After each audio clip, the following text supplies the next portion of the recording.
టీవీ24 స్టూడియోలో యాడ్ కోసం ads and promotions కి ఈ కాంటాక్ట్ నంబర్ ని సంప్రదించండి 9662166699. ఆయన పవన్ కళ్యాణ్ గారిని సీఎం చేసుకోవాలని ఎన్నోసార్లు ఎన్నో కలలు కన్నాం. కానీ ఆయన ఎన్ని అవమానాలు పడి ఎంత తగ్గి ఈ రోజు ఎంత నెగ్గారన్నది, ప్రజల మనసుని ఎంత గెలిచారన్నది, మనం ఎంత తగ్గితే ఎంత ఒదిగితే ఎంత ఎత్తుకెదుగుతామన్నది మా అన్నయ్య పవన్ కళ్యాణ్ గారే దీనికి నిదర్శనం.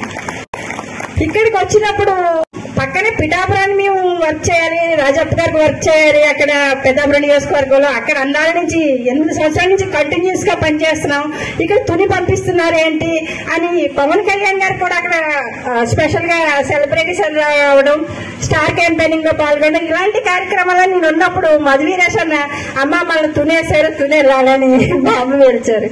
పేల్చినప్పుడు అన్న ఇదేంటి అంటే సార్ అని కన్నా మదన్న పిలుచుకోవడమే మాకు ఎక్కువ అలవాటు కాబట్టి అలా చెప్తున్నానండి.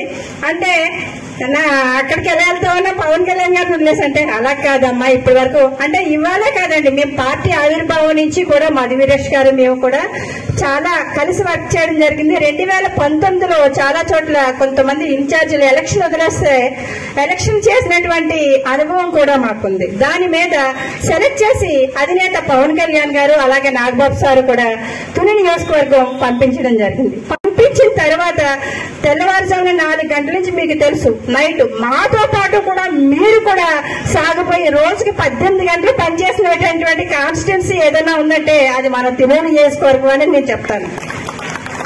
ప్రతి చోట కూడా అధికార పార్టీ అనేది డబ్బు మందు మార్పలంతో పనిచేస్తూ ఉంటే మన జన సైనికులు అనే వాళ్ళు ఆకలితో పనిచేశారు, అధికారం కోసం పనిచేశారు, అధినేత కోసం పనిచేశారు. ఎందుకంటే ఇవాళ కాదు, మా పవన్ కళ్యాణ్ గారు ఎప్పుడు చెప్తూ ఉంటారు, మొప్పల్లో పరిగెటువంటి మెరుపులు లాంటి వాళ్ళని ఉరుము లాంటి వాళ్ళని చెప్తారు. కానీ ఆ పిడుగులు ఉరుములు ఇవాళ వైసీపీలో పడితే 11తో పతనం అయిపోయి పక్కన కూర్చోబెట్టారు. ఇవాళ ఈ సన్మానాలు ఈ సత్కారాలు అనేవి కూడా మాకు చెందవలసినవి కాదు. అది ముందు చెప్పినప్పటికీ కూడా ప్రతి జన సైనికులు ప్రతి వీర మహిళలు కూడా అందుకోవాల్సినటువంటి సత్కారం మేము అందుకుంటున్నాం, మేము చేస్తున్నాం. అంటే పవన్ కళ్యాణ్ గారు మాకేదో పొట్టు పెట్టారు కాబట్టి మమ్మల్ని పెద్దగా పంపించారని మీరు గౌరవిస్తున్నారు తప్ప ఈ గౌరవం మనందరిది, మనం అందరూ కలిసి పంచుకోవాల్సింది. ఇక్కడ ఉన్నటువంటి వీర మహిళలు కూడా నిజంగా ఎంతో బాగా వర్క్ చేశారన్నది కూడా వాళ్ళందరికీ కూడా మనందరం ఒకసారి క్లాప్స్ కొట్టండి. మీరందరూ కూడా ఆడపిల్లల ఉండి కూడా ఎంత బాగా వర్క్ చేశారు. యనమల దివ్య గారి గురించి కానీ, తంగిళ్ళ ఉదయ శ్రీనివాస్ గారి గురించి కానీ చాలా ఎంత బాగా వాళ్ళు ఎక్స్ప్లెయిన్ చేసేటప్పుడు కూడా ఎంత చక్కగా ఎక్స్ప్లెయిన్ చేసి అందరికీ చెప్పేవాళ్ళు. నిజంగా చాలా ముచ్చటేసేది వాళ్ళు చూసేప్పుడు. మన జన సైనికులు అనేవాడు ఎలాగ పార్టీని తీసుకెళ్లాలి, ఎలాగ ఓటర్ని మొబిలైజ్ చేయాలి, అక్కడ అధికార పార్టీని ఎలాగ అణగతొక్కాలన్నది కూడా ఒక కాన్సెప్ట్ తో ఎప్పుడూ కూడా ముందుకెళ్లడం. వీళ్ళకి ఎలక్షన్ వచ్చా వీళ్ళకి ఎలక్షన్ చేయడం రాదు అన్న మాట దగ్గర నుంచి మేము ఎలక్షన్ ఇలా కూడా చేయగలం, మేము వేసిన ప్రతి నామినేషన్ ని కూడా అసెంబ్లీకి పంపించాం, పార్లమెంట్ కి పంపించామని నిరూపించినటువంటి ఘనత ఇవాళ మన జనసేన కార్యకర్తలదే, జన సైనికులదే. అక్కడ అధినేత పవన్ కళ్యాణ్ గారి మాటనే శిరసా వహించి పనిచేసేటువంటి కార్యకర్తలు ఎవరన్నా ఉన్నారు అంటే కనుక అదొక జనసేన పార్టీలో ఉన్నటువంటి మన కార్యకర్తలందరికీ మాత్రమే చెందుతుంది తప్ప ఇక్కడ ఉన్నటువంటి నేను కూడా మీరు కార్యకర్తలు తప్ప నాయకురాలని నేను అనుకోను. ఎందుకంటే ఒక కార్యకర్త స్థాయి నుంచే పవన్ కళ్యాణ్ గారు ఈ స్థాయికి కూర్చోబెట్టారు. అందరూ కూడా నాయకత్వం ఇవాళ చాలా మాట్లాడుతూ ఉన్నారు.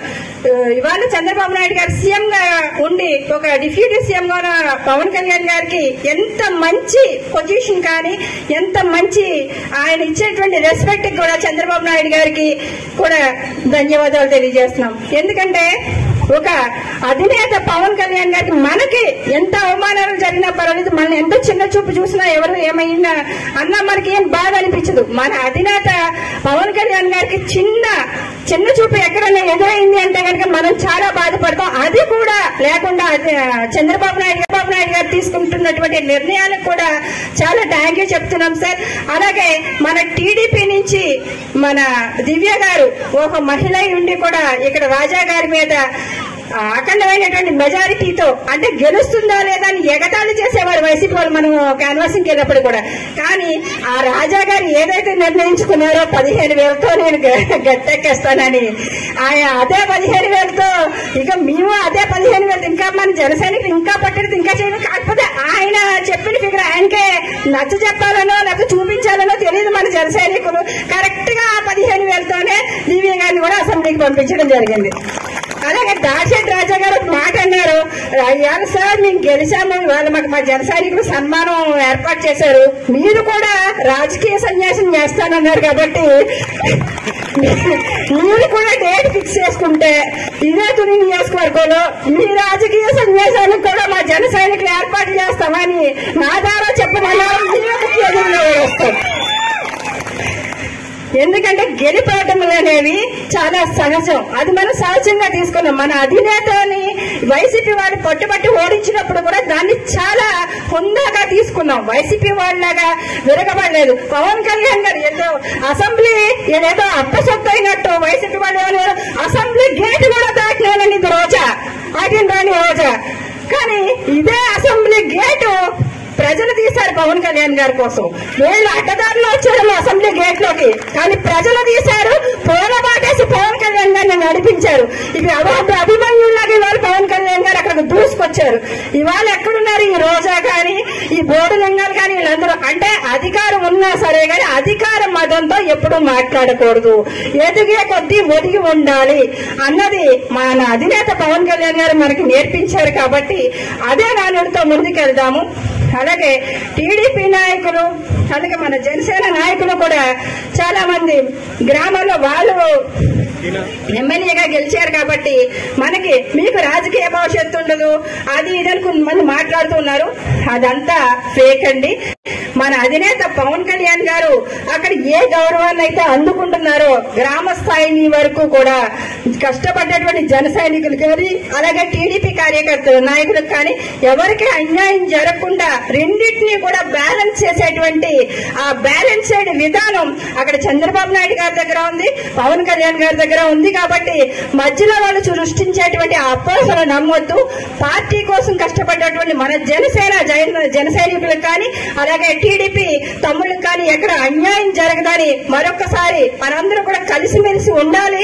అలాగే లోకల్ బాడీ ఎలక్షన్స్ కూడా రాబోతున్నాయి కాబట్టి మనం స్థానిక ఎలక్షన్ లో కూడా విజయ దుందుపి మోగించడానికి ముందుకెళ్లాలి తప్ప మనం పొరపచ్చాలనేవి ఇవాళ చిన్నగా మొదలవి అవే పెనుతుపాలుగా మారేటువంటి అవకాశం ఉంది. కాబట్టి వాటికి ఇక్కడే ఫుల్ స్టాప్ పెట్టి కొంతమంది అలా ప్రవర్తించినప్పటికీ కూడా హుందా స్థానంతో తీసుకుంటాం మన జన సైనికులు కానీ తెలుగు తమ్ముళ్ళు కానీ.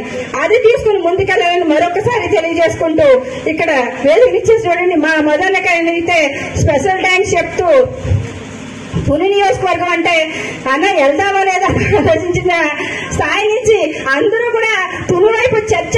అక్కడ పవన్ కళ్యాణ్ గారు పిఠాపురం పోటీ చేస్తుంటే తునే ఇక్కడ సరిగా లేదు ఇక్కడ పార్టీ అన్న దగ్గర నుంచి ఇవాళ జనసేన పార్టీలో ఉన్నటువంటి జన సైనికులు మట్టిలో మాణిక్యాలు రాళ్ళలో ఉన్నటువంటి డైమండ్స్ అని చెప్తూ ఉంటారు. వాళ్ళందరూ కూడా మనకు మరుగులు పడిపోయినటువంటి ఒక ఆభరణాలు చేయించుకున్నటువంటి ఒక వజ్రాభరణాలకు ఉపయోగపడేటువంటి ముడిసరికి లాంటి మెటీరియల్ గా ఉండిపోయినటువంటి వ్యక్తులుగానే ఉన్నారు తప్ప వాళ్ళు ఒక షైన్ అయితే నిజంగా తుని కాన్స్టిట్యున్సీ వైపు మొత్తం రాష్ట్ర వ్యాప్తంగా ఉన్నటువంటి రాష్ట్రం అంతా సూచనంత వర్క్ చేయగలటువంటి కేపబిలిటీ ఉన్నటువంటి వ్యక్తులు జన సైనికులు తుని నియోజకవర్గంలో ఉండడం, వేరే మహిళలు ఉండడం, వీళ్ళందరితో కలిసి వర్క్ చేసేటువంటి అదృష్టం. ఈ జనసేన వుడెన్ మెమెంటో కోసం ఇప్పుడే ఈ వాట్సాప్ నంబర్ కి కాంటాక్ట్ చేయండి.